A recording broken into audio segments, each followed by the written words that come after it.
You want to hear some vitriol from Constantine? 325, Common Era.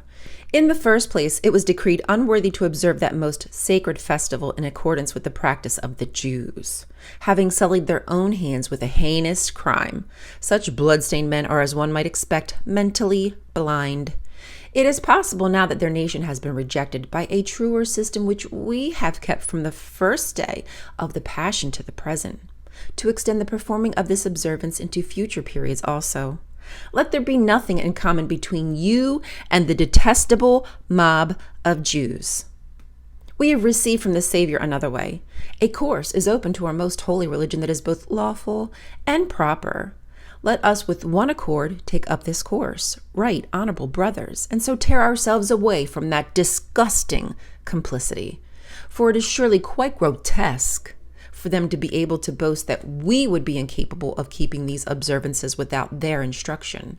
What could these people calculate correctly when after that the murder of the Lord, after that parricide, they have taken leave of their senses and are moved not by any rational principle, but by uncontrolled impulse wherever their internal frenzy may lead them?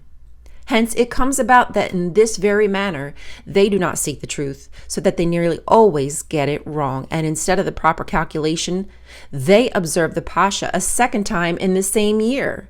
Why then do we follow those who are by common consent sick with fearful error?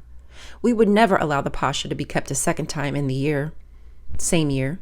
But if that argument were absent, your good sense ought to make it the continual object of your effort and prayer that the purity of your soul should not by any resemblance appear to participate in the practices of thoroughly evil persons. I know what you're thinking. Constantine's attitude is very inconsistent here. On one hand, he trusts the Jewish holy scriptures to use it as a tool to promote Christianity, but then on the other hand, call them impulsive and judge them harshly, stating that they don't know how to calculate dates accurately when they've been doing it for hundreds of years. Hello?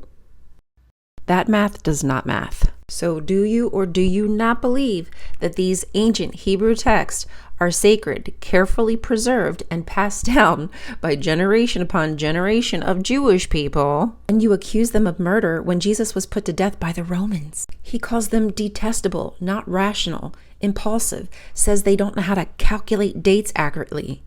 Yet he wants what they have? Sounds like jealousy if you ask me.